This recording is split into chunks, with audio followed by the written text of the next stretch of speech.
अच्छा, हमने previous lectures में लेक्चर नंबर 31 तक जो पढ़ा था फेलियर थ्योरीज़ के बारे में पढ़ा था लास्ट 3 लेक्चर से।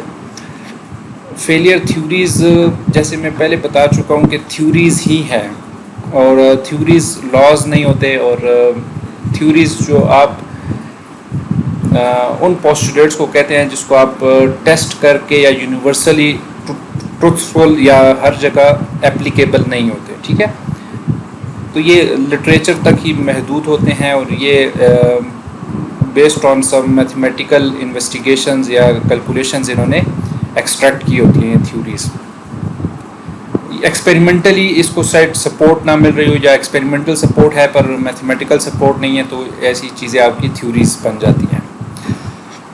जैसे मैं पहले बता चुका हूँ कि जब कंबाइंड लोडिंग होती है आपके किसी भी एलिमेंट पर, तो स्टेट ऑफ स्ट्रेस जो है इंतहाई कॉम्प्लेक्स हो जाती है। सिंपल अगर यूनिएक्सियल लोडिंग का केस है, टेंशन है दोनों तरफ से, तो फिर आप कह सकते हैं कि भाई एक्सियल टेंशन है और उसमें भी आप अगर स्ट्रेस कंसंट्रेशन का फिनोमेना लें तो आपकी एक ही प्लेन पर मुख्तलिफ वेरिएशन ऑफ स्ट्रेसेस आपको मिलेंगी।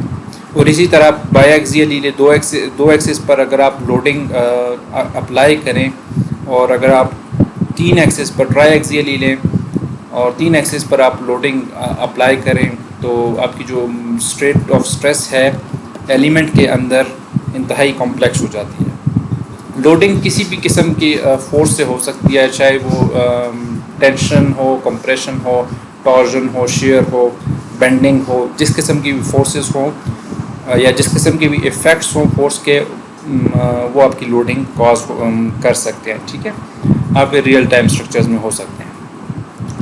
अब जब वो हो जाते हैं, कॉम्प्लेक्स स्टेट ऑफ स्ट्रेस बन जाती है, तो हम बीइंग अ डिज़ाइनर हमने एनालिसिस करनी होती है और फिर डिज़ाइन करना होता है। ठीक है, एनालिसिस में हम पहले एनालाइज करते हैं कि भाई कितनी लोडिंग पर ये एलिमेंट फेल हो जाएगा based on some material properties and geometric properties. जब आपके पास ज्योमेट्रिक प्रॉपर्टीज़ हो, मटेरियल प्रॉपर्टीज़ हो और आपके पास लोडिंग पैरामीटर्स हों, तो फिर आप उनके तीनों को मिलाकर आप एनालिसिस कर सकते हैं। ठीक है, जैसे आपने स्ट्रक्चर एनालिसिस में किया होगा कि ई की वैल्यू आपको गिवन होती है, मॉडुलस ऑफ इलास्टिसिटी या पॉइजन रेशो की वैल्यू आपको गिवन होती है और आप एनालिसिस कर रहे होते हैं। ज्योमेट्रिक स्पेसिफिकेशंस आपको गिवन होती हैं और लोडिंग कंडीशंस आपको गिवन होती हैं।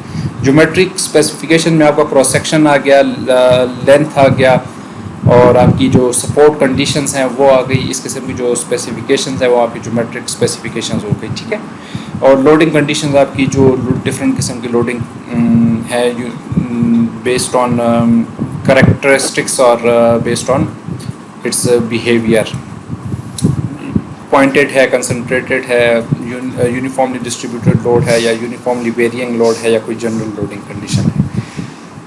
अच्छा, वो जब आपकी किसी भी ज्योमेट्री पर अप्लाई हो जाती हैं और आपका मटेरियल एक ख़ास मैग्नीट्यूड की स्ट्रेसेस को रेजिस्ट करने के बाद फेल हो जाता है, तो वो फेलियर क्राइटेरिया हमने डिफ़ाइन करना होता है कि भाई मटेरियल कब फेल होगा। ठीक है, या ज्योमेट्री कब फेल होगी।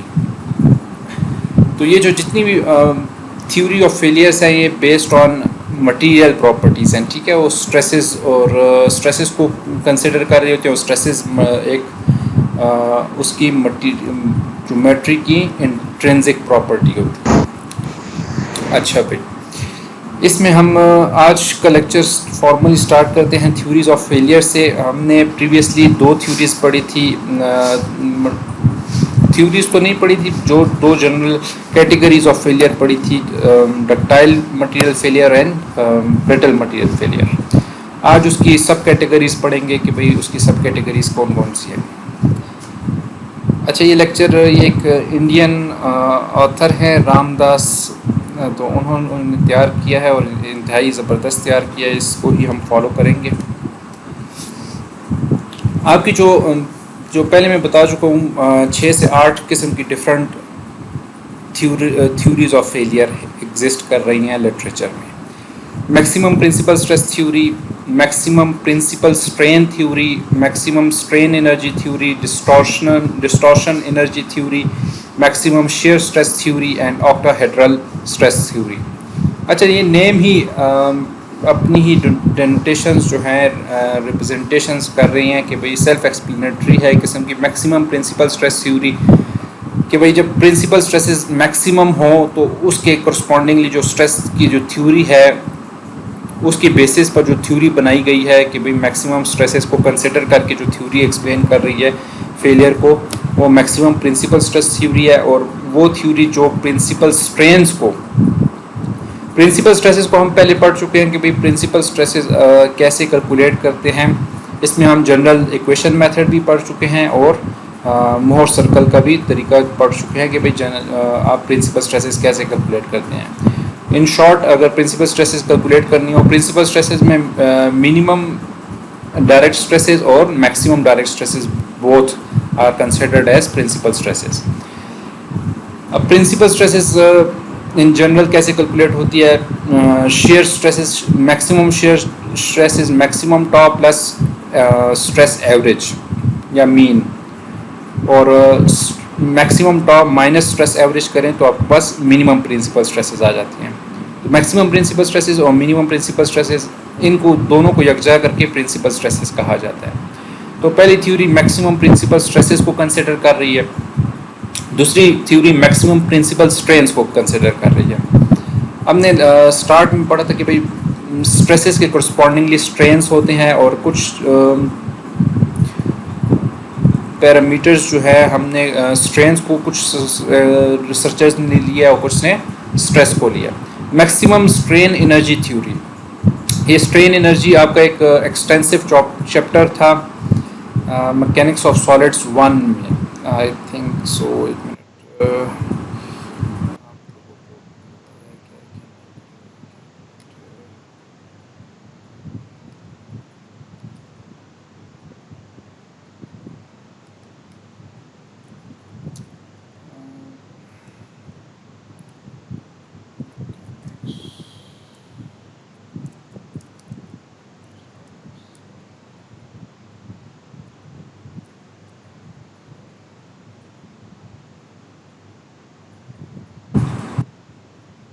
This one, strain energy due to direct loads, shear force, bending moment, torque, stresses due to impact loading, application of strain energy, ये वाला यहाँ पर हम S1 में पढ़ चुके हैं। स्ट्रेन एनर्जी क्या चीज़ होती है?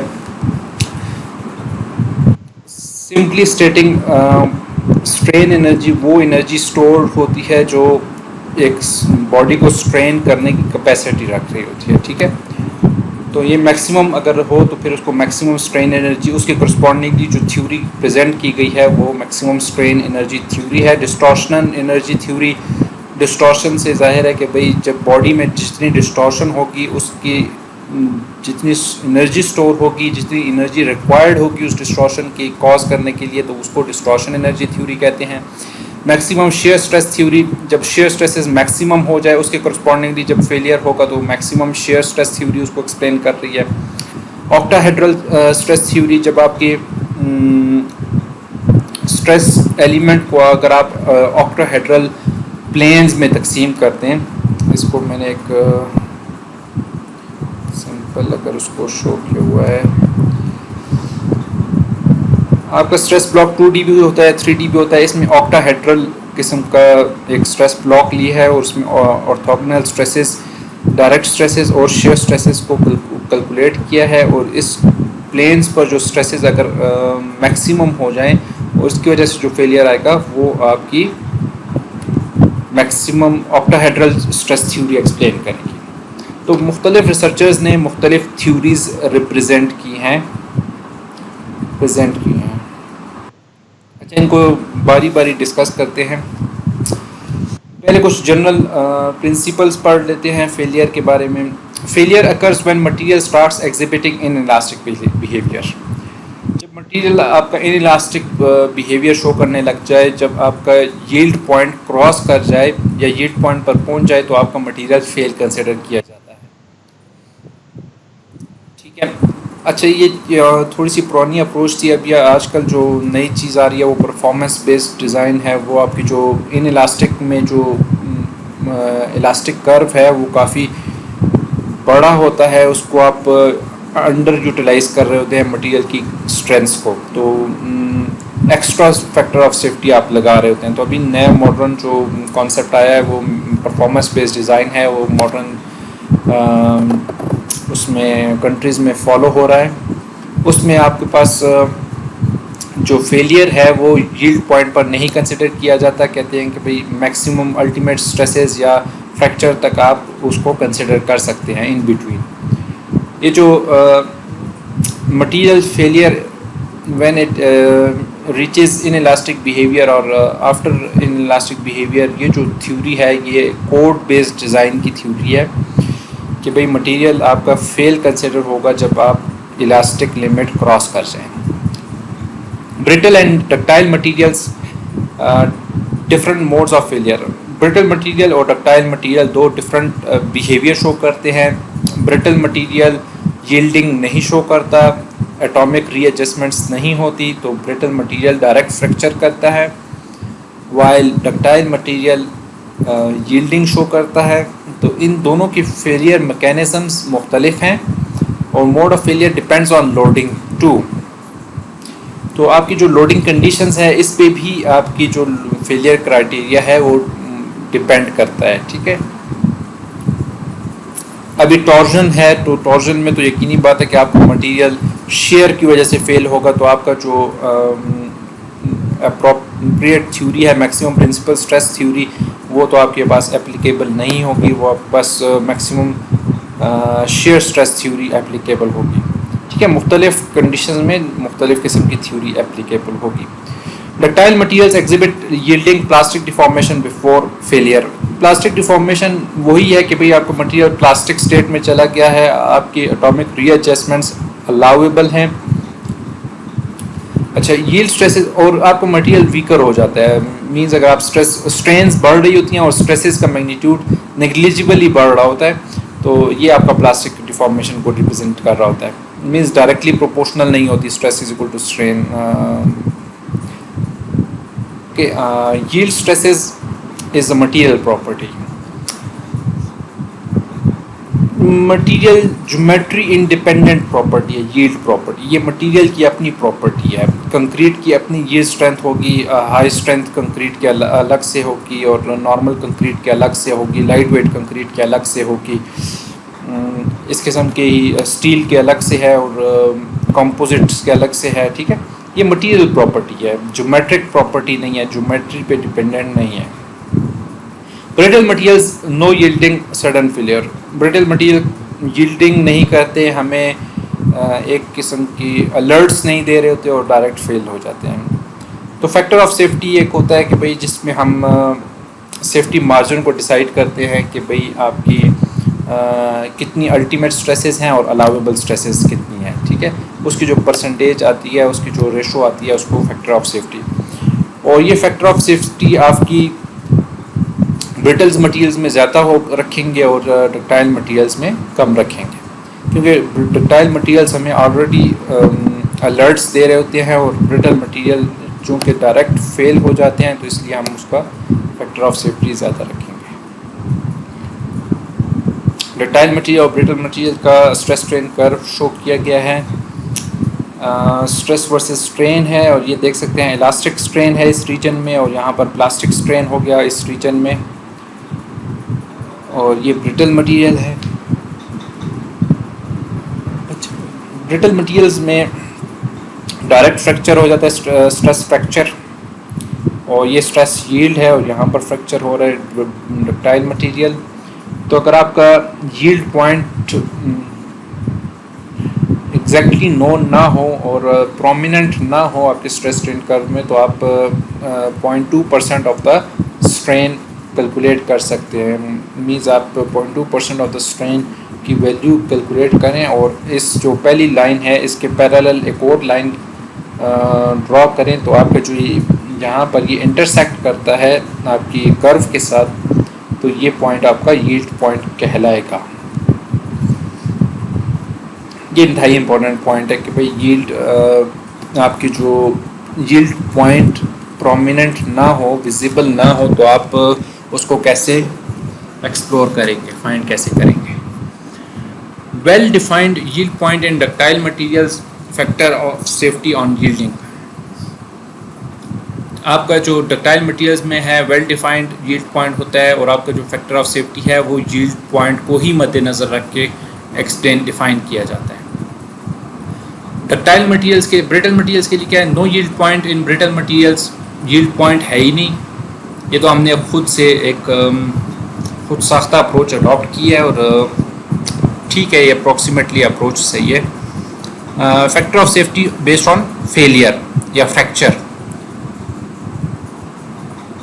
में के करस्पॉन्डिंगली आप फेलियर क्राइटेरिया को डिफाइन कर रहे होते हैं। अच्छा, stresses developed in the material is less than yield stress. अगर आपका ये कंडीशन हो तो आपका मटेरियल सेफ है और फेल नहीं है। और अगर stresses developed in the material is less than fracture तो फिर आपका मटेरियल सेफ है।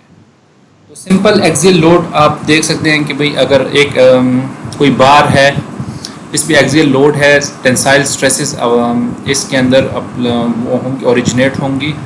इसमें से एक स्ट्रेस ब्लॉक लिया तो आपकी दोनों साइड पर यूनिएक्सियल स्ट्रेस का केस है और दोनों साइड पर स्ट्रेसेस अप्लाई होंगी। ये फोर्सेस नहीं है, स्ट्रेसेस है। यहाँ पर एक्सटर्नली आप फोर्स शो कर सकते हैं, पर एलिमेंट के अंदर स्ट्रेसेस होंगी। स्ट्रेसेस अगर आपकी if stress x is equal to stress y, अगर वाई एक्सिस पे स्ट्रेसेस हैं या नहीं हैं, इज इक्वल टू और ग्रेटर देन यील्डिंग स्टार्ट्स, तो फेलियर होगा। अगर आपकी एक्सियल स्ट्रेसेस किसी भी एक्सिस पर ग्रेटर देन यील्ड स्ट्रेसेस हो जाएं, अच्छा ये आपका स्ट्रेस वाई कैपिटल वाई है, सॉरी ये यील्डिंग का रिप्रेजेंट कर रहा है। Smaller y stress in y axis show करेगा और बड़ा वाई जो है वो यील्ड स्ट्रेस को शो करेगा। If your axial stress x is equal to yield stress then yielding starts, ठीक है। और यील्ड पॉइंट पर पहुंच गया या यील्ड पॉइंट से को क्रॉस कर गया तो आपका मटेरियल यील्ड करना शुरू हो चुका है और आप उसको फेलियर कंसिडर करेंगे। ये तो सिंपलेस्ट डेफिनेशन ऑफ फेलियर है।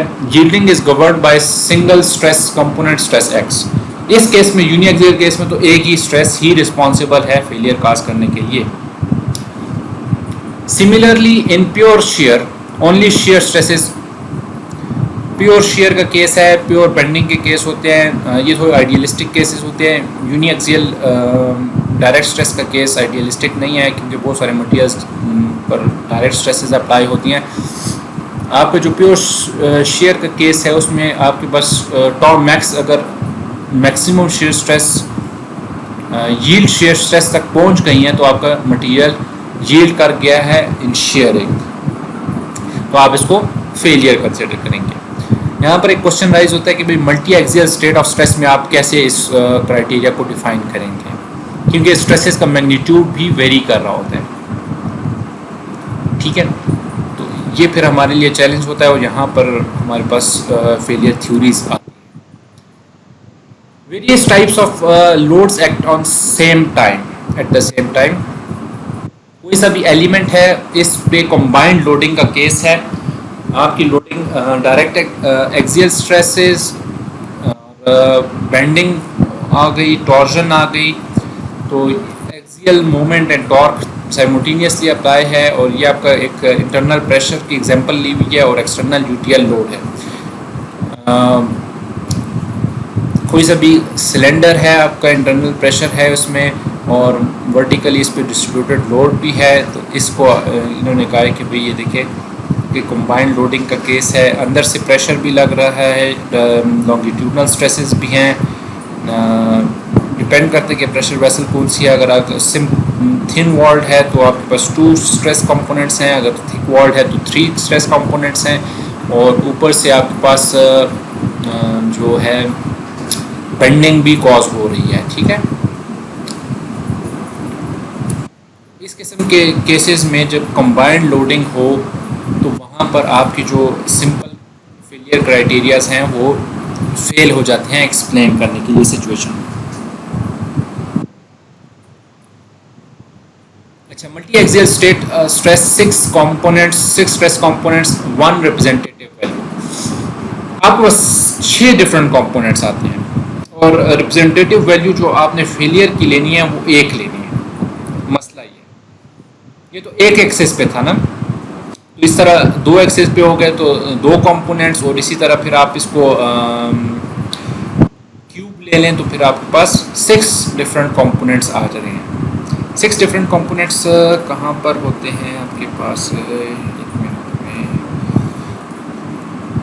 ये देखें, 3 इस सरफेस पर, 3 इस सरफेस पर और 3 इस सरफेस पर, और इसके अपोजिट सरफेस पर इक्वल एंड अपोजिट स्ट्रेसेस होंगी। ओरिजिनली आपके पास 9 डिफरेंट टाइप ऑफ 9 स्ट्रेसेस होती हैं, ठीक है। 3 × 3 का एक स्ट्रेस मैट्रिक्स बनती है, मैट्रिसेस, और चूंकि डिफरेंट डायगोनल्स पर आपकी नॉन यूनिक वैल्यूज़ होती हैं, तो नॉन डायगोनल वैल्यूज़ में नॉन यूनिक वैल्यूज़ होती हैं, तो आपके 6 यूनिक वैल्यूज़ के कंपोनेंट्स बनते हैं। इसको हम स्ट्रेस ब्लॉक को हम पहले देख चुके हैं कि 6 कंपोनेंट्स कैसे होते हैं। अच्छा भाई, ये जो 6 कंपोनेंट्स हैं, पर आपने तो फेलियर डिफाइन किसी एक कंपोनेंट के करस्पॉन्डिंग करना है। ऐसा कैसे होगा? डिफाइन इफेक्टिव और equivalent stress, combination of components of multi axial stress state. हम ऐसे करेंगे कि भाई आपकी जो मुख्तलिफ डिफरेंट एक्सिस पे जो स्ट्रेसेस हैं उसको हम ऐड करके इक्विवेलेंट स्ट्रेस को कह देंगे, उसको इक्विवेलेंट स्ट्रेस कह देंगे, ठीक है। उसी को ही हम रिप्रेजेंटेटिव वैल्यू कंसिडर करेंगे और उसी को ही हम यील्डिंग के साथ और या फ्रैक्चर के साथ कंपेयर करेंगे। इक्विवेलेंट स्ट्रेस, और इसको हम इफेक्टिव या इक्विवेलेंट स्ट्रेस कहेंगे। Equivalent stresses reach a limiting value, the property of the material that is yielding occurs, that will define yield criteria। अगर आपकी जो equivalent stresses हैं, जो effective stresses हैं, effective या equivalent stresses वो वाली stresses हैं जो आपकी addition of multiple stresses in multiple axes को add करें तो आपके पास equivalent stress या effective stress आती है। वो in comparison to material yield stresses, उनको कंपेयर करें, अगर यील्डिंग तक पहुंच गई है तो आपके यील्डिंग हो गई है या एक्सीड कर गई है तो आपका मटेरियल यील्ड हो गया। मींस यहाँ पर स्ट्रेस x था तो यहाँ पर स्ट्रेस इफेक्टिव हो जाएगा मल्टी एक्सियल केस की कंडीशन, ठीक है। Yielding criteria define conditions under which yielding occurs। yield criteria define conditions under which yield occurs। yield criteria he define करेगा कि भाई yielding हुई है कि नहीं। बता चुका हूँ कि yield fundamentally code based design का फार्मूला है।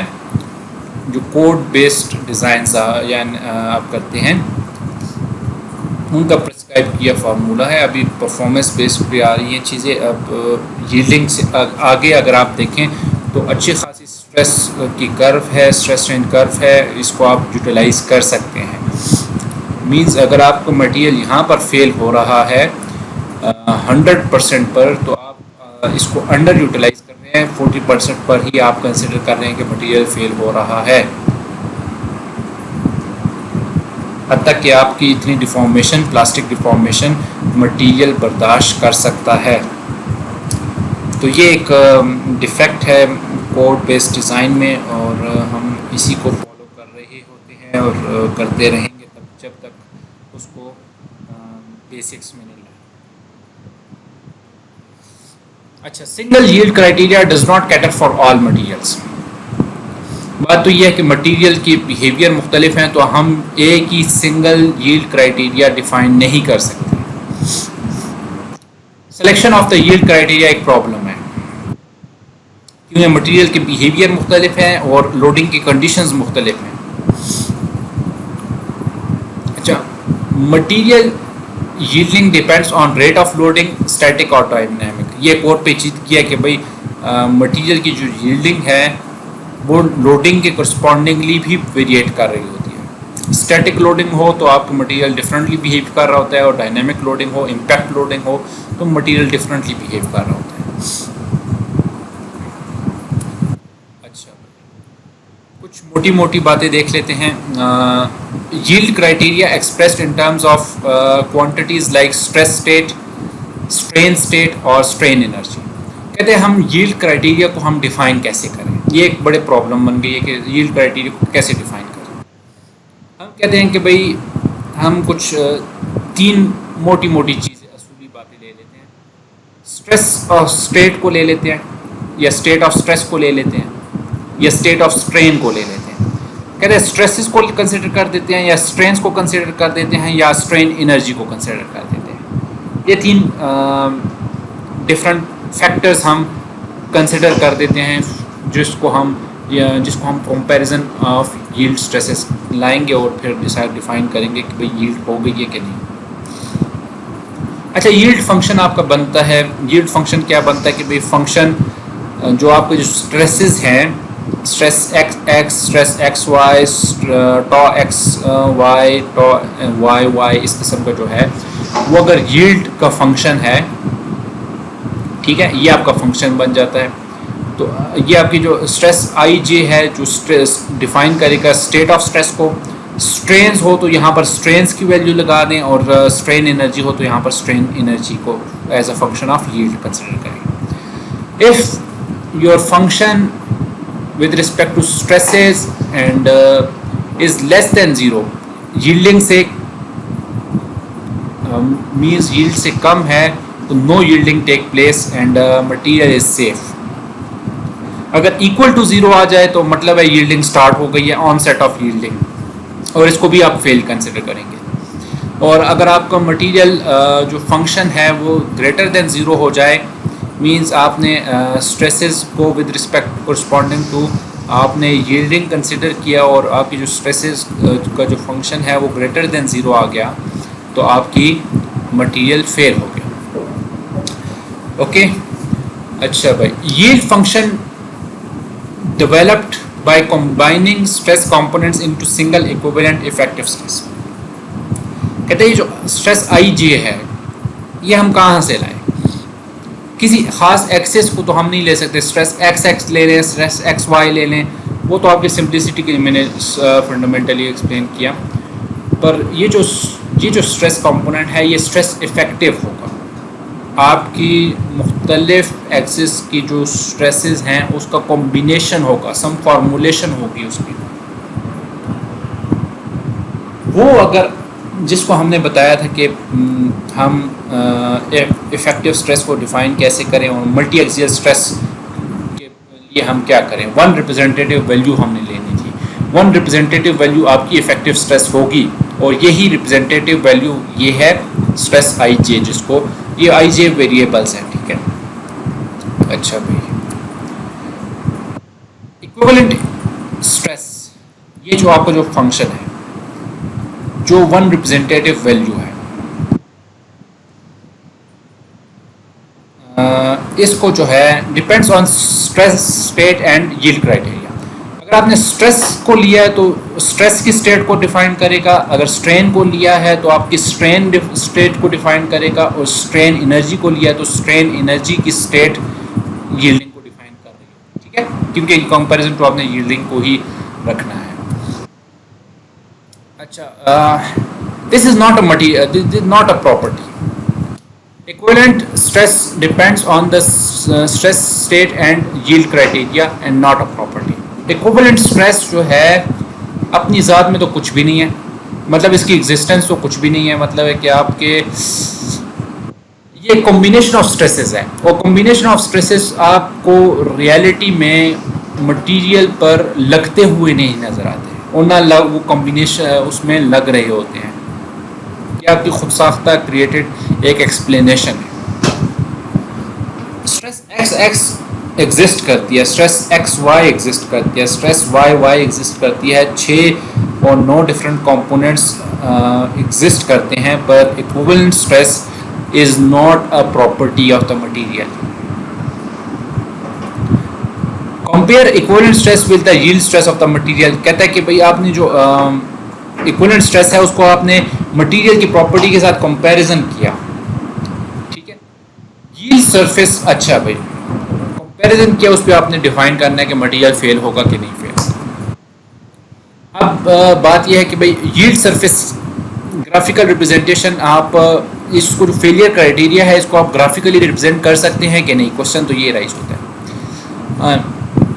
इसके लिए हमने एक रिसर्चर्स ने यील्ड सरफेस का कॉन्सेप्ट इंट्रोड्यूस किया है कि भाई आपकी जो सरफेस है यील्ड सरफेस तक के अंदर है तो मटेरियल सेफ है। अगर यील्ड सरफेस को टच कर गई या उसको क्रॉस कर गई और आपके स्ट्रेस पॉइंट्स वहाँ पर लाई कर रहे हैं तो आपका मटेरियल फेल है।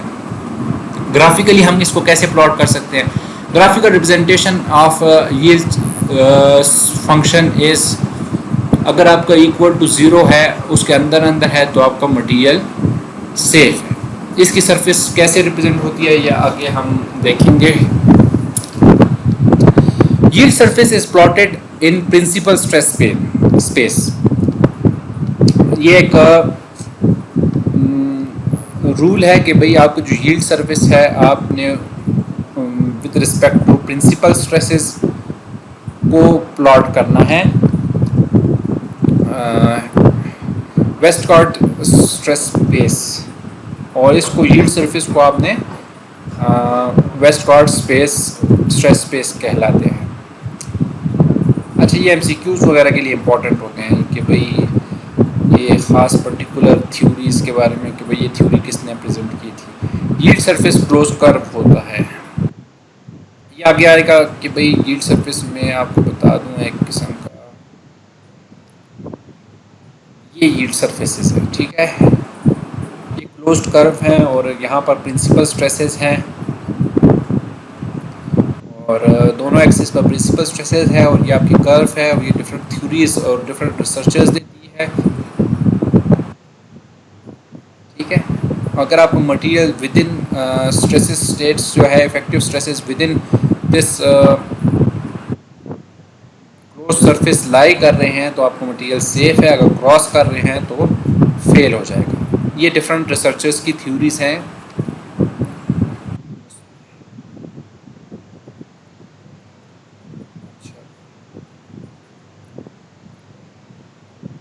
मैक्सिमम कुछ पैरामीटर्स जो उससे पहले थ्योरीज को डिस्कस करने से पहले हम डिस्कस कर लेते हैं। Maximum principal stress, maximum principal stress हम कैसे डिफाइन कर रहे होते हैं? मैक्सिमम प्रिंसिपल स्ट्रेस को अगर सिंपलेस्ट आपने कंसिडर करना है तो आपने यूनिएक्सियल स्ट्रेस का कंडीशन ने जिसमें बोथ एक्सिस बाकी एक्सिस पर स्ट्रेसेस 0 है तो आपकी ये यूनिएक्सियल स्ट्रेस ही प्रिंसिपल स्ट्रेस है, मैक्सिमम प्रिंसिपल स्ट्रेस। तो ये यील्डिंग के इक्वल हो गया तो मटेरियल फेल हो सकता है। मैक्सिमम शियर स्ट्रेस जो है आपका यही यील्ड डिफाइन करेगा, ठीक है। मैक्सिमम प्रिंसिपल स्ट्रेस में यही यील्ड डिफाइन करेगा। मैक्सिमम शियर स्ट्रेस में आप कैसे कैलकुलेट करते हैं? Principal stresses, maximum principal stresses minus minimum principal stress divided by 2 करते हैं और ये आपका यील्ड का हाफ होता है। और maximum principal strain, principal stresses हैं तो प्रिंसिपल स्ट्रेन्स भी हैं, इसी के करस्पॉन्डिंगली आपके पास स्ट्रेन्स आएंगे और स्ट्रेन आपकी बायएक्सियली आएगा। अगर स्ट्रेसेस यूनिएक्सियल हैं तो आपके स्ट्रेसेस बायएक्सियली आएंगे, ठीक है। तो ये आप yield stress is equal to stress Y, stress 1 divide by E और पॉइसन रेशो और सॉरी ट्राइएक्सियली आ रहा है, यस ट्राइएक्सियली आ रहा है, ठीक है। प्लेन में आपके पास बायएक्सियली आएगा और 3D में आपके पास ट्राइएक्सियली आएगा। तो ये आपके पास यील्ड क्राइटेरिया है और ये अगर आपकी एक से बढ़ जाए तो आपका मटेरियल फेल कंसिडर होगा। अच्छा, ये थोड़े से पैरामीटर्स हैं, ये आगे इक्वेशंस में इनकॉर्पोरेट करेंगे हम। Strain energy density, strain energy का जो आपने देखा होगा MOS1 में अल्टीमेट फार्मूला आपके पास ये आता है, और ये आप अगर FSC की बुक भी देखते हैं तो उसमें भी आपके पास strain energy, strain under curve 1/2 base to height, जो उसका वो फार्मूला है उससे एक्सट्रैक्ट हुआ हुआ है ऑलमोस्ट। तो ये आपके पास फार्मूला आ जाता है yield stress divide by 2E। अच्छा, डिस्टॉर्शन एनर्जी का जो पैरामीटर है वो ये है कि भाई डिस्टॉर्शन एनर्जी जो है आपकी, जो एनर्जी जो है दो कंपोनेंट्स में है, वॉल्यूमेट्रिक स्ट्रेन और डेविएटोरिक डिस्टॉर्शनल या डेविएटोरिक स्ट्रेन, ठीक है। इन दो का एडिशन है, वॉल्यूमेट्रिक और डिस्टॉर्शन। चेंज इन शेप और वॉल्यूम में जो चेंज है उन दोनों का एडिशन है, और उस एडिशन है। इस पैरामीटर्स को डिफ़ाइन करना काफ़ी पेचीदा हो जाएगा। चलिए, ये जब पैरामीटर हम यूज़ करेंगे तो हम उसमें इसकी कॉम्प्लेक्सिटीज़ को डिस्कस करें। अच्छा, वॉल्यूमेट्रिक स्ट्रेन, ये तो डेविएटोरिक है और वॉल्यूमेट्रिक स्ट्रेन है, ठीक है। डेविएटोरिक के लिए आपके पास ये फार्मूला बन जाता है, और वॉल्यूमेट्रिक के लिए आपके पास ये फार्मूला बन जाता है, या ये वाला फार्मूला बन जाता है। दोनों एप्लीकेबल है, ठीक है।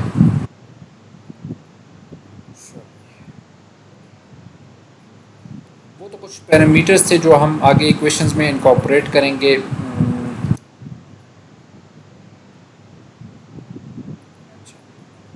फेलियर मोड जो कंसिडर करेंगे, माइल्ड स्टील का स्ट्रेस स्ट्रेन कर्व जब हम कंसिडर कर रहे होते हैं तो आपके पास रॉट आयरन होता है, माइल्ड स्टील होता है, हाई स्ट्रेंथ स्टील होता है। तो माइल्ड स्टील का हम फॉलो कर रहे होते हैं। हाई स्ट्रेंथ स्टील आपके हाई राइज बिल्डिंग्स में हो रहे होते हैं, और वो आप बस ब्रिटल फेलियर्स की तरफ जाने लग जाता है स्ट्रक्चर, तो हम उसको मोस्टली कोर्स बेस्ड डिज़ाइन में इग्नोर कर रहे होते हैं। Mild steel subjected to pure torsion, और cast iron subjected to pure torsion, और cast iron subjected to pure torsion. ये केसेस हम इसमें डिस्कस करेंगे फेलियर मोड्स में। थ्योरी ऑफ फेलियर जो एप्लीकेबल है, मैक्सिमम प्रिंसिपल स्ट्रेस थ्योरी जो रैंकाइन ने दी है, maximum principal strain theory Saint Venant ने दी है, और मैक्सिमम स्ट्रेन एनर्जी बेल्टमारी ने दी है, Beltrami, and distortional energy von Mises, और maximum shear stress theory Tresca theory भी कहते हैं इसको, और ऑक्टाहेड्रल शेयर स्ट्रेस थ्योरी। ये आपके पास 6 different type of failure theories हैं। अच्छा, ये फेलियर थ्योरीज ही हैं, थ्योरीज को आप डिफाइन कर सकते हैं। इनमें से जो मोस्ट फॉलो हो रही है वो वॉन मिसेस थ्योरी है और ट्रेस्का थ्योरी।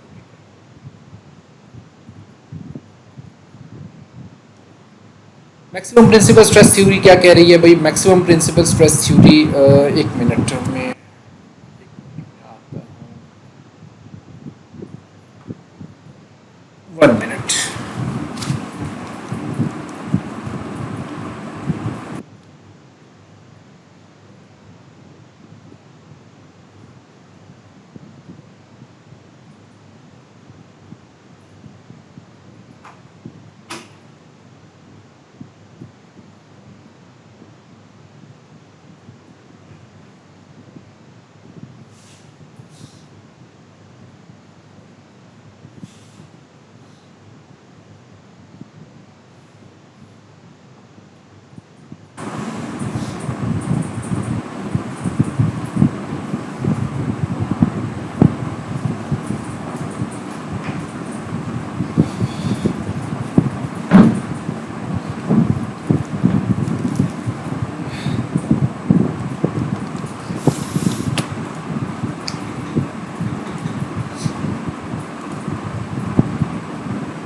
अच्छा,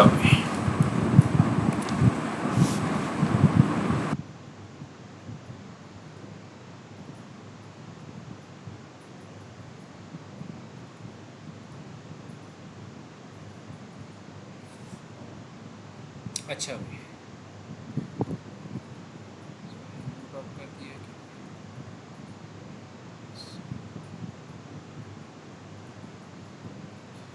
मैक्सिमम प्रिंसिपल स्ट्रेस थ्योरी नाम से जाहिर है कि प्रिंसिपल स्ट्रेसेस को कंपैरिजन में लाना है और यील्ड की corresponding maximum principal stress reaches tensile yield y. मैं पहले बता चुका हूं कि भाई यील्डिंग का टेस्ट हमेशा यूनी एक्सियली ही होता है, बाई एक्सियल यील्डिंग आप नहीं डिटरमिन कर सकते एक्सपेरिमेंटली। यूनी एक्सियल की जो यील्डिंग है, आपने प्रिंसिपल स्ट्रेसेस को उस यूनी एक्सियल यील्डिंग के कॉरस्पॉन्डिंगली चेक करना है कि उसको एक्सीड कर गया है तो फेल हो गया, एक्सीड नहीं किया तो सेफ है। For a given stress state calculate principal stresses. आपके पास कोई सा भी स्ट्रेस ब्लॉक है, आपने उससे प्रिंसिपल स्ट्रेसेस कैलकुलेशन सीख चुके हैं। इसमें आप जनरल इक्वेशन मेथड भी अप्लाई कर चुके हैं और मोहर सर्कल मेथड भी आप अप्लाई कर चुके हैं, जो ग्राफिकल मेथड है। वो जब आपने अप्लाई कर दिया, उससे आपने प्रिंसिपल स्ट्रेसेस कैलकुलेट कर दी। अब क्या किया आपने, एक यील्ड फंक्शन बनाया, मैक्सिमम ऑफ द जो प्रिंसिपल स्ट्रेसेस हैं, स्ट्रेस 1, स्ट्रेस 2, स्ट्रेस 3 जोन सी भी है, उसको आपने उससे आपने यील्डिंग माइनस की। अगर आपके पास ज़ीरो आता है तो नो यील्डिंग है, लेस देन ज़ीरो आता है, माइनस में वैल्यू आती है तो आपके पास नो यील्डिंग है। इक्वल आ जाता है तो on set of yielding start हो गई भाई, और नॉट डिफाइंड। अगर बढ़ गई तो मतलब है मटेरियल ही फेल हो गया, तो भाई आपकी जो मटेरियल नॉट डिफाइंड है, क्योंकि उसमें स्ट्रेसेस कैलकुलेट ही नहीं हो पाएंगे, इसीलिए नॉट डिफाइंड है। अच्छा भाई, इसमें ये जो स्ट्रेसेस हैं, प्रिंसिपल स्ट्रेसेस हैं, यील्ड सरफेस हम कैसे कैलकुलेट करें, कैसे ड्रॉ करें? सिंपल, आपके पास स्ट्रेस प्रिंसिपल स्ट्रेसेस आपके एक्सिस हैं, ठीक है? क्या है? प्रिंसिपल स्ट्रेसेस आपके पास एक्सिस हैं। स्ट्रेस 1 हो गया, स्ट्रेस 2 हो गया, स्ट्रेस 3 हो गया, ये 3 कोऑर्डिनेट्स हो गए। आपने क्या किया कि भाई प्लस माइनस यील्डिंग, आप यहाँ पर ओरिजिन पे खड़े हैं तो आपने स्ट्रेस 1 के कॉरस्पॉन्डिंग यील्ड पॉइंट आपके पास यूनिएक्सियल केस का पता है, तो आपके पास यील्ड पॉइंट का आप ड्रॉ कर लेंगे और इसी कॉरस्पॉन्डिंगली माइनस में ड्रॉ कर लेंगे। आप इसी तरह स्ट्रेस 2 एक्सिस पे जो यील्ड पॉइंट है वो आप ड्रॉ कर लेंगे और इसमें इस तरह थर्ड एक्सिस पे भी ड्रॉ कर लेंगे। अगर आपका स्ट्रेस पॉइंट जो है प्रिंसिपल स्ट्रेसेस विद इन, अगर स्ट्रेस 1 इधर लाई कर रहा है और यील्डिंग यहाँ पर हो रही है तो आपका मटेरियल सेफ है। आपका यहाँ पर स्ट्रेस 2 लाई कर रहा है और यहाँ पर लाई कर रहा है और आपका मटेरियल यहाँ पर यील्ड कर रहा है तो आपका मटेरियल सेफ है। तो इसी तरह यहाँ पर कोई सा भी प्रिंसिपल स्ट्रेस इस बॉर्डर को एक्सीड कर गया, क्रॉस कर गया, तो आपका मटेरियल फेल कंसिडर हो जाएगा, ठीक है? ये सिंपल सी एक थ्योरी है। अच्छा, ये आपकी प्लॉट एरियाज हैं कि भाई स्ट्रेस 1 प्लस यील्डिंग, ठीक है? इनको अगर आपने ऐड किया और ज़ीरो आया तो आपका वो सेफ है। और ये 6 मीन्स आपके पास 6 सरफेसेस बन जाती हैं ना, 1 2 3 या 6 surfaces, same in tension and compression दोनों में ये एप्लीकेबल है। सिंपल सी है maximum principal stress theory. 2D के केस में आपके पास यकीनी बात है 2D वाला केस 2 डायमेंशंस में होगा। आपके पास स्ट्रेसेस हैं और थर्ड कंपोनेंट सिग्मा 3 डिलीट कर दिया गया है, तो आपके पास ये इक्वेशन बन गई। और क्लोज्ड कर्व है, और क्लोज्ड कर्व ये भी था क्लोज्ड कर्व, और ये यील्ड सरफेस है, ठीक है? स्ट्रेस स्टेट इनसाइड है तो इलास्टिक है और आउटसाइड है तो यील्ड करके है। इनसाइड है अगर आपकी स्ट्रेसेस तो आपके पास इलास्टिक स्ट्रेसेस है, यील्डिंग के बाद प्लास्टिक होती है, और अगर आपके पास आउटसाइड है तो यील्ड कर गई है, और यील्ड को ही आप फेलियर भी समझ लें। प्योर शेयर स्ट्रेस जो है, शेयर टेस्ट, प्योर शेयर का टेस्ट ऐसे है कि भाई आपकी जो स्ट्रेसेस हैं वो शेयर की वजह से ही है, ठीक है, ओनली ट्विस्टिंग या शेयरिंग हो रही है। अच्छा, फॉर टेंशन आपके पास एक्सियल प्रिंसिपल स्ट्रेसेस हैं, और फ्रॉम अबव अब अगर आपकी axial stresses tension, pure tension के केस में जो स्ट्रेसेस हैं उसके बराबर हो जाएं या एक्सीड कर जाएं तो आपका मटेरियल फेल होगा in case of pure share.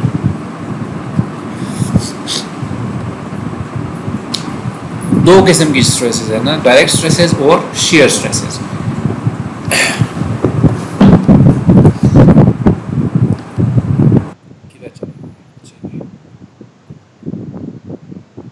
Experimental results yield stress in shear is less than yield stress in tension.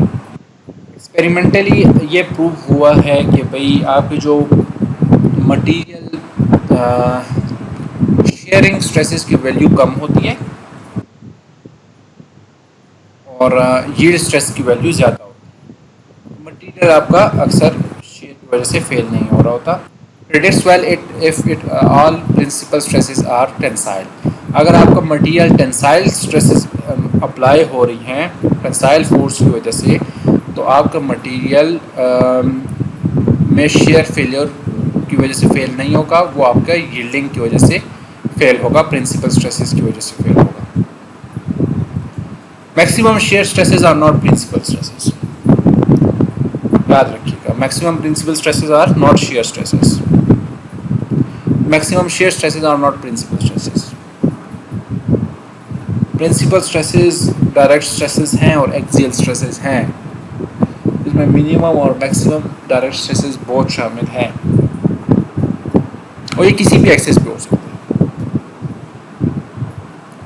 अच्छा भाई, ये तो आपके पास था maximum principal stress theory.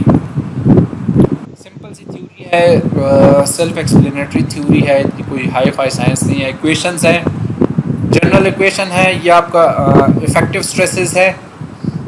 Yield से माइनस किया, अगर आपके पास ज़ीरो आ गया तो आपके पास ज़ीरो से कम आया तो सेफ है, ज़ीरो से बढ़ गया तो फिर आपका मटेरियल, और यील्ड सरफेस है। ये हर थ्योरी में ये फैक्टर्स एक्सप्लेन किए गए। इसी तरह प्रिंसिपल स्ट्रेंस को maximum principal strain theory strains को कंसिडर करेगी। सिंपल सी बात, failure occurs at a point in a body when the maximum strain at that point exceeds the value of the maximum strain in uniaxial test of the material at that at yield point। कहता है कि भाई एक minute, ये काफ़ी बड़ी failure occurs at the point in the body when maximum strain at that point exceeds the value of maximum strain in uniaxial। कहता है uniaxial test आपने कंडक्ट किया, आपके पास मैक्सिमम स्ट्रेन जो वो स्ट्रेन कर सकता है वो आपके पास वैल्यू आ गई, ठीक है, और आपके पास जो कैलकुलेशन से जो वैल्यूज़ आई हैं वो उसको एक्सीड कर रही हैं, तो आपको फेलियर कंसिडर कर जाएगा, ठीक है। इफेक्टिव स्ट्रेंस जो है, अगर आपकी यूनिएक्सियल टेस्ट से जो कैलकुलेटेड मैक्सिमम कैलकुलेटेड नहीं एक्सट्रैक्टेड कैलकुलेशन, तो आप एक्सपेरिमेंटली कैलकुलेटेड तो नहीं होता, वो एक्सपेरिमेंटली आपको डायरेक्ट क्यों बन होती है। अच्छा, y yield stress in uniaxial tension, yield strain. अच्छा, स्ट्रेन्स जो हैं आप कोई यूनिक चीज़ तो है नहीं, स्ट्रेन्स को भी आप स्ट्रेसेस से ही कैलकुलेट कर रहे होते हैं, तो इट मेक्स नो डिफरेंस अगर आप उसको स्ट्रेसेस को कंसिडर करें या आप उसके स्ट्रेन्स को कंसिडर करेंगे। कोई मतलब कोई इलॉजिकल सी बात लगती है, ठीक है, थ्योरी है। स्ट्रेन क्या कह रही है भाई, स्ट्रेन कैसे कैलकुलेट करेंगे, स्ट्रेस से कैलकुलेट करेंगे। मॉडुलस ऑफ इलास्टिसिटी तो कांस्टेंट रहता है अगर आइसोट्रोपिक मटेरियल है। Iso means same and trophic all directions, same material properties in all directions, isotropic. Maximum strain developed in the body due to external loading should be less than this। Maximum जो strains हैं ये आपकी yield strain को define कर रहा है, yield strain. Maximum ये stresses जो वैल्यू आई यील्डिंग के करस्पॉन्डिंगली उसको आपने मॉडुलस ऑफ इलास्टिसिटी डिवाइड किया तो आपके पास यील्ड पॉइंट की value, yield stress, yield strain की वैल्यू आ गई आपके पास। अगर आपकी जो मटेरियल की इफेक्टिव स्ट्रेंस हैं वो इससे कम है तो आपकी मटेरियल सेफ है भाई। प्रिंसिपल स्ट्रेसेस थी, प्रिंसिपल स्ट्रेसेस के करस्पॉन्डिंगली प्रिंसिपल स्ट्रेंस भी हैं। प्रिंसिपल स्ट्रेंस को हम कैलकुलेट कैसे करते हैं उसके लिए ये इक्वेशंस है। प्रिंसिपल स्ट्रेन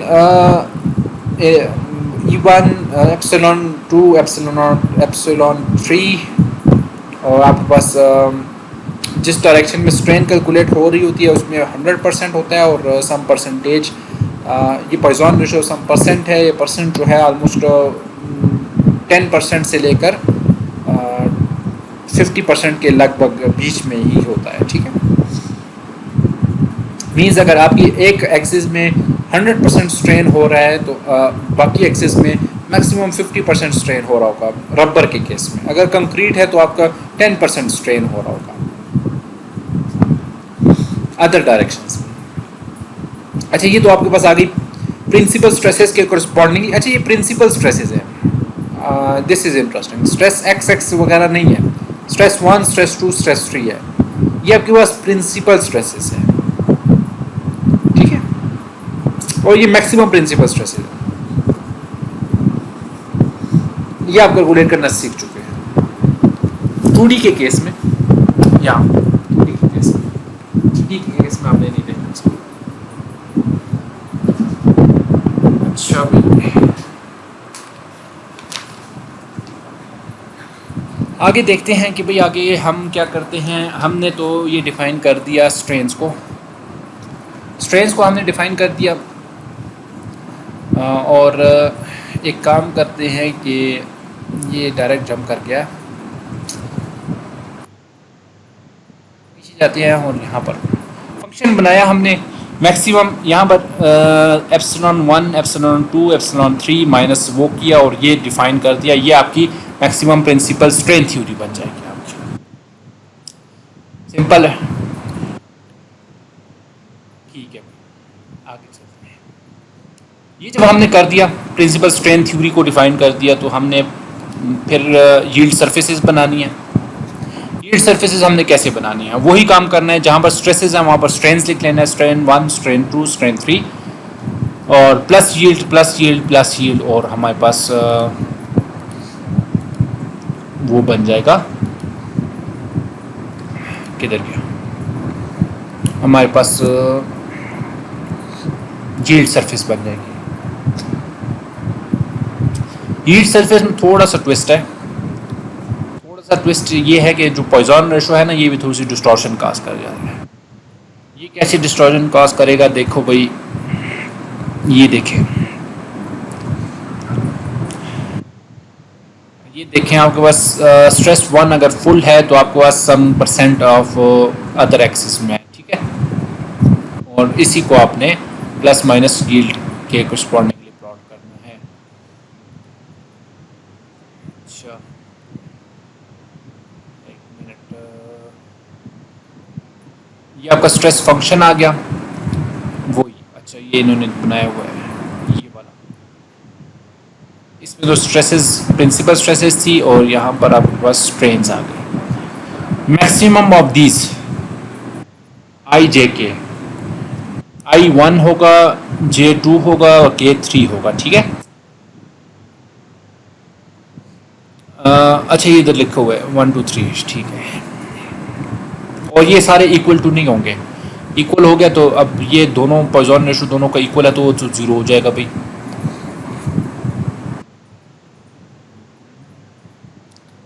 अच्छा, माइनस यील्डिंग, जो है यील्डिंग प्रिंसिपल स्ट्रेन में यील्डिंग जो है आप पहले डिफाइन कर चुके हैं कि ये यील्ड स्ट्रेन है। क्या है भाई, यील्ड स्ट्रेन है, ठीक है। तो ये आपके पास इफेक्टिव स्ट्रेसेस आ गई माइनस यील्ड स्ट्रेस, ठीक है। अच्छा, स्ट्रेसेस के से आप यील्ड स्ट्रेस ही माइनस करेंगे, ये स्ट्रेसेस में शो किया हुआ है। ये स्ट्रेस में इसने क्यों शो किया हुआ है, स्ट्रेन से क्यों नहीं शो किया हुआ है?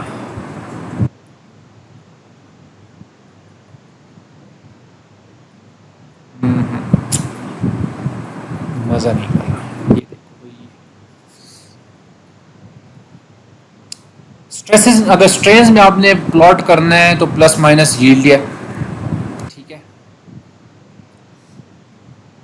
आपका स्ट्रेस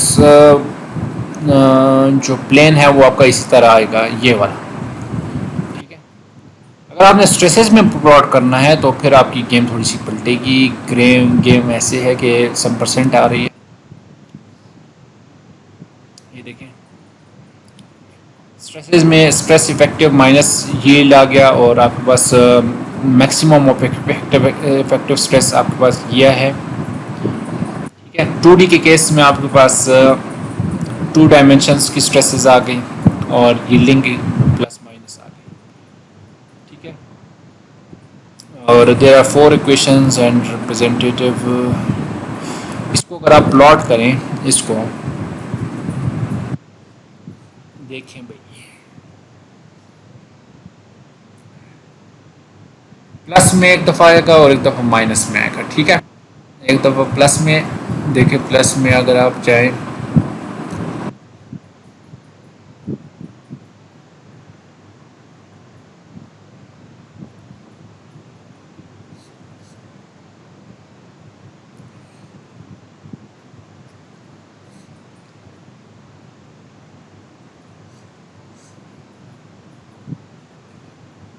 देखें अब स्ट्रेस 1 है, स्ट्रेस 1 आप गए और फिर आपने इसको प्लॉट किया स्ट्रेस 2 में।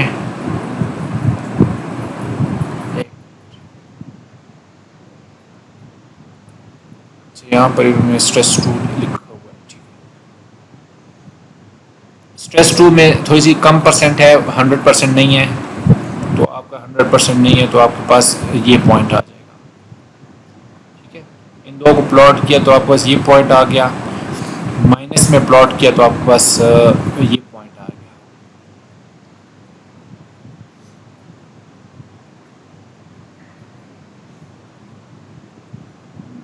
माइनस में पॉइंट, एक चीज़ देखना चाह रहा हूँ मैं,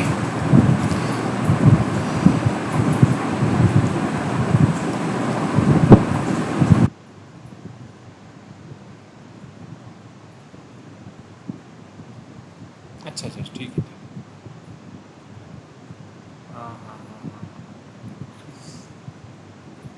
प्लस में पॉइंट ये आएगा और माइनस में आपके पास ये पॉइंट आ जाएगा। इसी तरह आपके पास इस सेक्शन में प्लस में आपके पास एक पॉइंट ये आ गया और माइनस में आपके पास ये आएगा। तो इनको अगर आपने ज्वाइन किया तो ये क्लोज सरफेस बनेगी, और इसी में आपका ये वैल्यूज़ के बगैर आप प्लॉट नहीं कर सकते, ठीक है। पर ये मैं ये देखना चाह रहा था कि भाई माइनस में आपकी ये वैल्यू आ रही है कि ये वाली वैल्यू आ रही है, पर आपकी ये वैल्यू आएगी करस्पॉन्डिंगली नेगेटिव आएगा, ठीक है। ये करस्पॉन्डिंगली ये आ रहा है। तो फेलियर अगर आपका मटेरियल जो है, मटेरियल की जो स्ट्रेसेस हैं, ये जो प्लॉट बनाया है ये भी स्ट्रेसेस के करस्पॉन्डिंगली बनाया है। एक चीज़ और देख लेते हैं,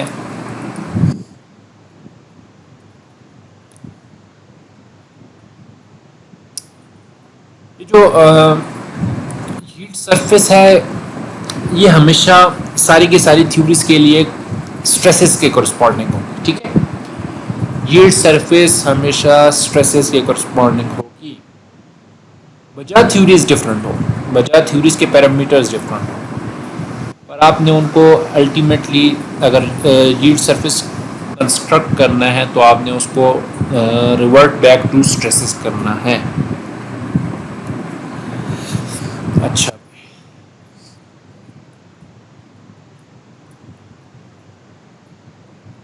सिंपल था। बाईएक्सियल केसेस में क्या करेंगे भाई, बाईएक्सियल में 2 एक्सिस में लोडिंग लगी हुई है और एक में माइनस कंप्रेशन लगी हुई है, तो आपके मैक्सिमम प्रिंसिपल स्ट्रेसेस इन्हीं स्ट्रेसेस को देखकर यील्ड को वो करेंगे।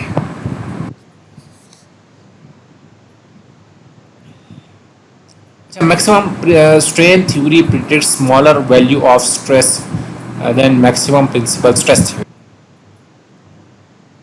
मैक्सिमम प्रिंसिपल स्ट्रेन थ्योरी की जो यील्डिंग का जो मैग्नीट्यूड है, कहता है वो उससे कम है जो मैक्सिमम प्रिंसिपल स्ट्रेस थ्योरी दे रहा है। जब कम है तो ये कंजर्वेटिव डिज़ाइन है। कंजर्वेटिव डिज़ाइन, अब बड़े मज़े की टर्मिनोलॉजी है कंजर्वेटिव डिज़ाइन।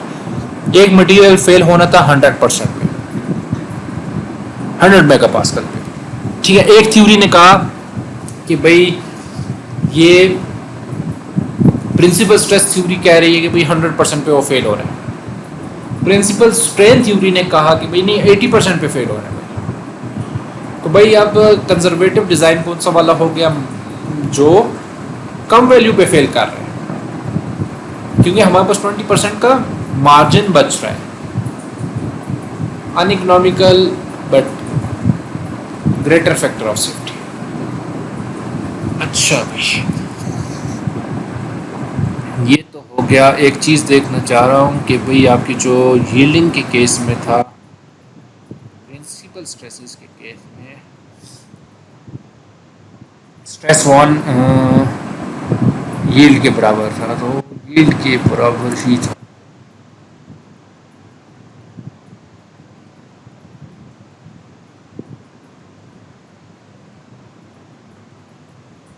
अच्छा ये रहा, ये जो है आपका ये मैक्सिमम प्रिंसिपल स्ट्रेस थ्योरी ने जो यील्ड का क्राइटेरिया दिया था, और ये जो आपके पास आ गया मैक्सिमम प्रिंसिपल स्ट्रेन थ्योरी का जो यील्ड का क्राइटेरिया। तो यील्ड का criteria is equal to stresses plus some percent of this one, ठीक है, some percent of this one. और मैक्सिमम प्रिंसिपल स्ट्रेस ने कहा था कि भाई नहीं भाई ये 80% पे फेल हो जाएगा, और ये कह रहा है कि नहीं भाई ये 100% पे फेल होगा।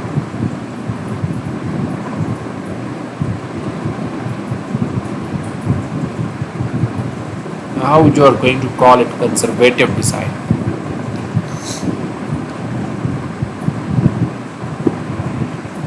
कंजर्वेटिव डिज़ाइन तो मैक्सिमम प्रिंसिपल स्ट्रेस थ्योरी का हो गया। अच्छा एक minute, maximum principal stress theory predicts smaller value, principal strain theory predicts smaller value of the stress than maximum principal stress theory.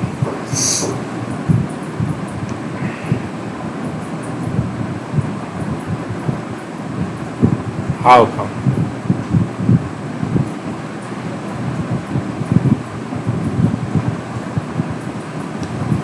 अच्छा ये टर्मिनोलॉजी थोड़ा सा री एक्सप्लोर कीजिएगा। ये देखें यील्डिंग पॉइंट ये कहाँ पर डिफाइन कर रहा है। ये कह रहा है कि भाई आपकी जो स्ट्रेसेस हैं और उसमें सम परसेंट ऑफ दिस स्ट्रेस, तो मतलब है ये अगर 100% है तो ये 20% और ऐड कर दो फिर यील्ड करेगा। ये कहते हैं नहीं भाई 100% पे ही फेल हो जाएगा, ये 120 पे फेल कर रहा है, ये 100 पे फेल कर रहा है। तो कंजर्वेटिव कौन सा हुआ भाई? कंजर्वेटिव तो आपका मैक्सिमम प्रिंसिपल स्ट्रेस थ्योरी हुआ। यहाँ पर इसने कुछ और ही लिख दिया, maximum principal strain theory predicts smaller value. अच्छा कि ये तो लार्जर वैल्यू प्रेडिक्ट कर रही है।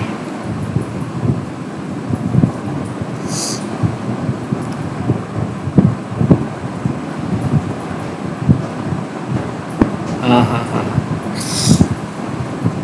ये चीज़ एम्बिगुअस लिख दिया भाई, ये चीज़ चैलेंजेबल है। समझ आइए इस पॉइंट की, ये इम्पोर्टेंट है।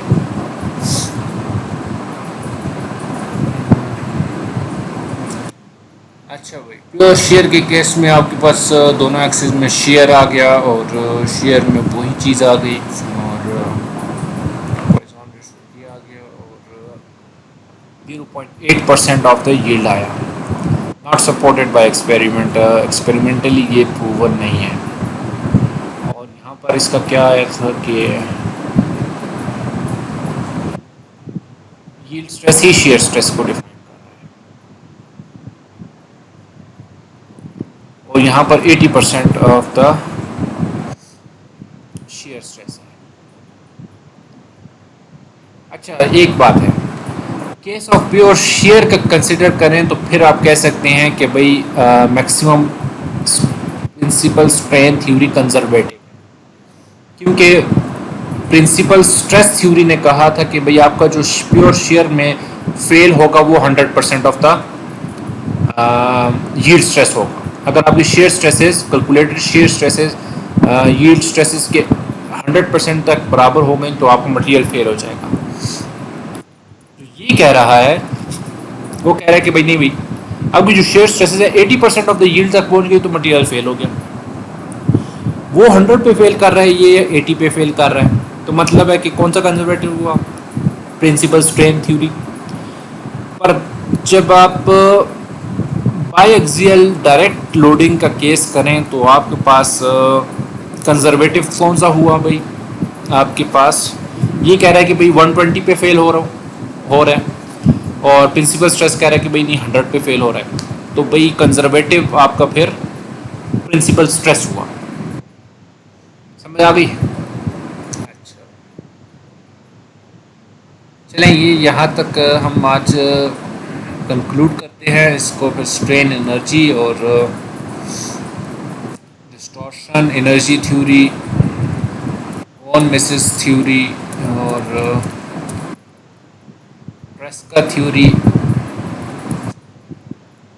वॉन मिसेस और ट्रेस्का को कंपैरिजन, ऑक्टाहेड्रल शेयर थ्योरी और फेलियर थ्योरीज का नटशेल, ये हम नेक्स्ट लेक्चर में कर लेंगे। नेक्स्ट लेक्चर है हमारे पास।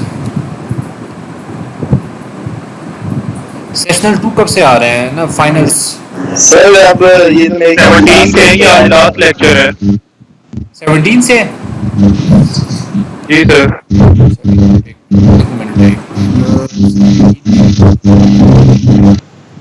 अच्छा, ये मैं देख रहा था फुल स्क्रीन क्यों नहीं हो रहा था, अभी ऐड पे हो गया यार, ये देखो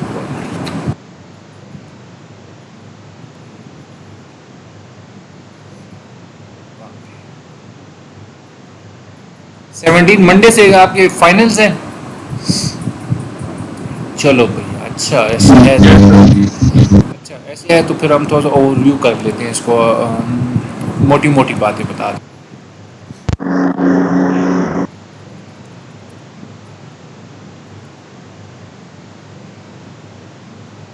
ये थोड़ी सी एडवांस लेवल थ्योरीज हैं, इसको थोड़ा सा सरसरी देख लेते हैं।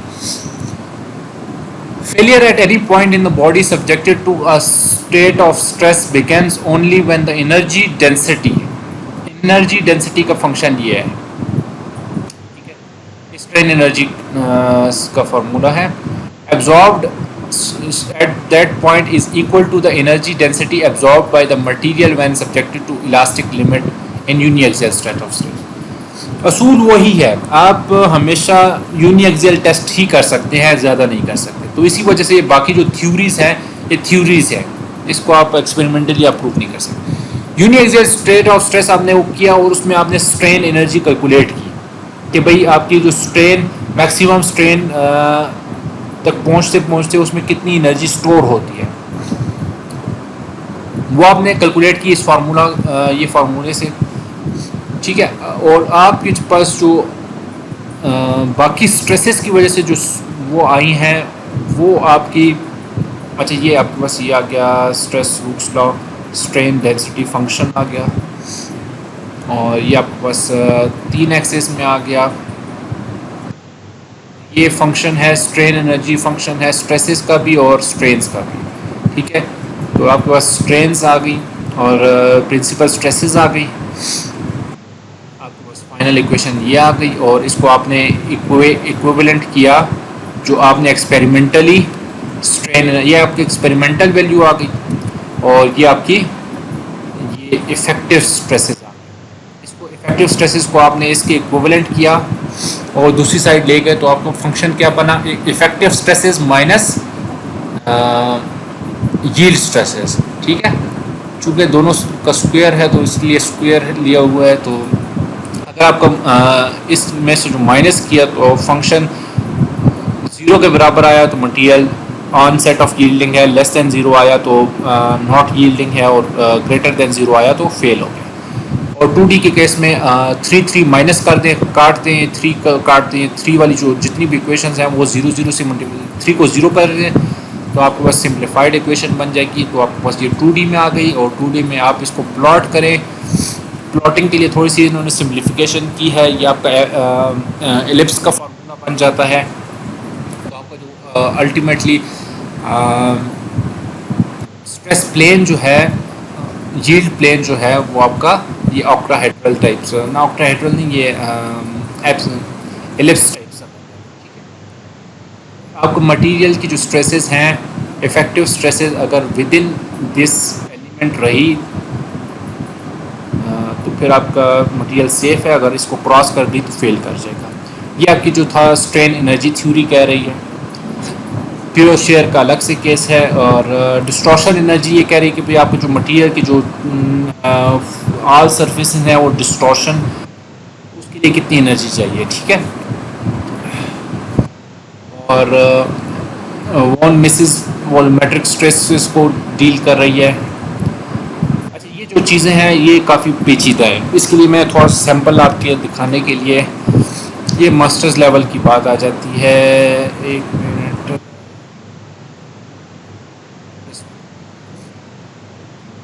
स्ट्रेस इनवेरिएंट्स, स्ट्रेस ब्लॉक है। स्ट्रेस ब्लॉक से इसने प्रिंसिपल स्ट्रेसेस ली हैं और फिर इसके इन्वेरिएंट्स लेते हैं। इन्वेरिएंट्स की कैलकुलेशन ये आपको इसने सिंपल सा बताया हुआ है, पर इतनी सिंपल है नहीं है ये। आपको मैं अगर सही सही बताऊं तो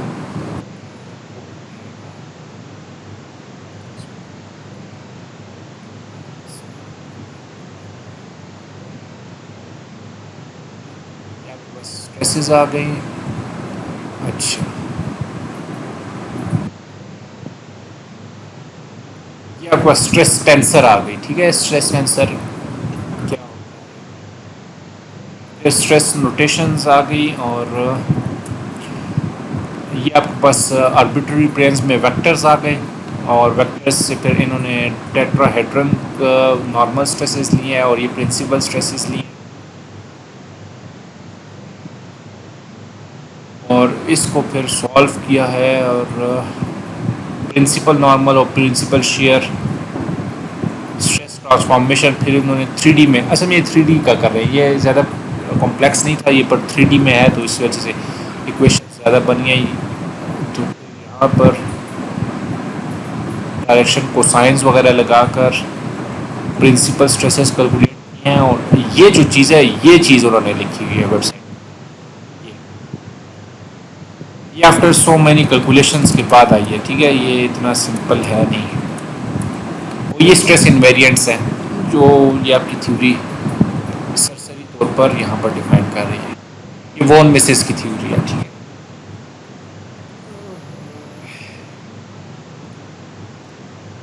इन्होंने शॉर्टकट में इक्वेशंस लिखी हुई हैं, ये इसके बैकग्राउंड एग्जिस्ट नहीं कर रहा है यहाँ पर।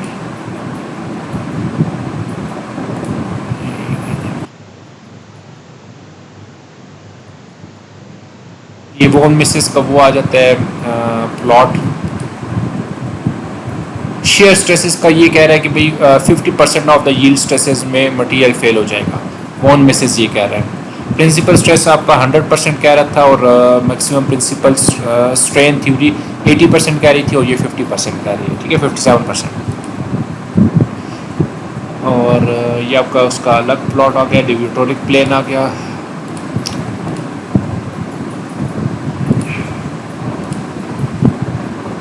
ट्रेस्का थ्योरी आ गई।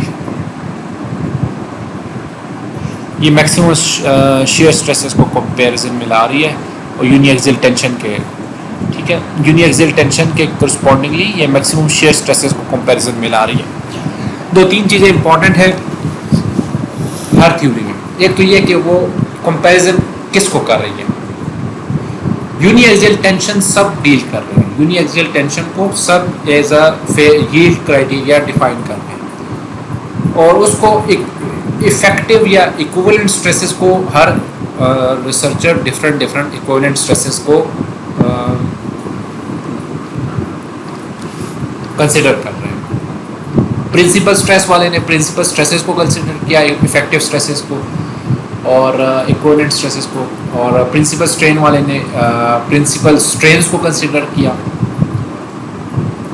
डिस्टॉर्शन एनर्जी वाले ने डिस्टॉर्शन एनर्जी को कंसिडर किया, स्ट्रेन एनर्जी को कंसिडर किया। तो इसी तरह से आप के पास ट्रेस्का थ्योरी मैक्सिमम शेयर स्ट्रेसेस को कंसिडर कर रही है। ये तो एक तो चीज़ ही आ गई। वॉन बेसिस आपके पास डिविएटोरिक स्ट्रेसेस और वॉल्यूमेट्रिक स्ट्रेसेस को कंसिडर कर रही है, दो किस्म की स्ट्रेसेस को। अच्छा, एक तो ये चीज़ आ गई है कि कंपैरिजन क्या है, ये डेफिनेशन ऑफ द स्ट्रेस। दूसरी चीज़ ये है कि इफेक्टिव स्ट्रेसेस वो क्या डिफाइन कर रही है। तीसरी चीज़ ये है कि आपकी जो अल्टीमेट इक्वेशन बनी है, फाइनल इक्वेशन, वो क्या बनी। अब ये जो फंक्शन बना है यील्ड फंक्शन, वो 3J simple 3J 2 minus yield, simple सा J2। मतलब कि J2 के पीछे इतनी बड़ी कैलकुलेशन इसने की हुई है, और आपका जो अल्टीमेट फंक्शन ये बना है। पिछली इक्वेशन में क्या बना था, उसमें डिस्टॉर्शन एनर्जी में आपका फंक्शन बना था this one, this stress effective minus y2। जो इधर J लिखा हुआ था उसने यहाँ पर इसका फंक्शन इफेक्टिव स्ट्रेस बदल है। और पिछले वाले का क्या था, प्रिंसिपल स्ट्रेन का, दिस वन,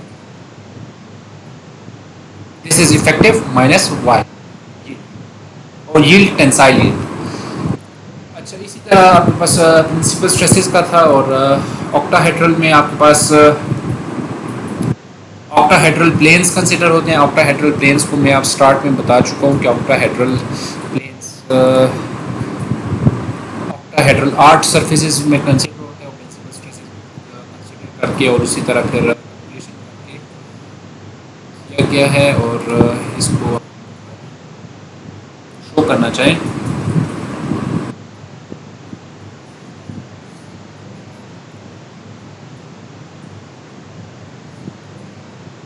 ये आपके पास फंक्शन करेगा।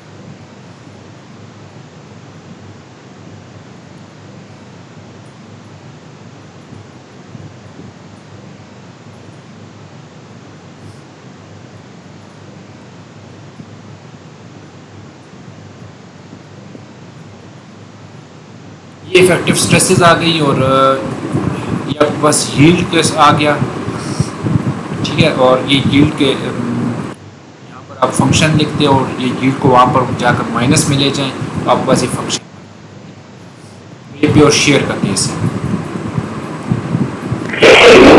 अभी टाइम हो गया, टाइम हो गया। अच्छा, एक मिनट।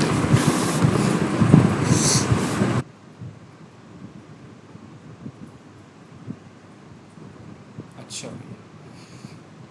ये अल्टीमेट फंक्शंस आ गए इसके कि भाई मैक्सिमम प्रिंसिपल स्ट्रेस का, मैक्सिमम प्रिंसिपल स्ट्रेन यूनिएक्सियल के केस में, और प्योर शेयर के केस में हर एक को सिंप्लीफाई करके लिखती है, ठीक है। और ये इसका प्लॉट्स है, जिसको आप इसकी आपको फिगर याद होनी चाहिए, क्योंकि एक इंटरव्यू में मुझसे पूछा गया था कि भाई इसके प्लॉट्स को आप बना दें।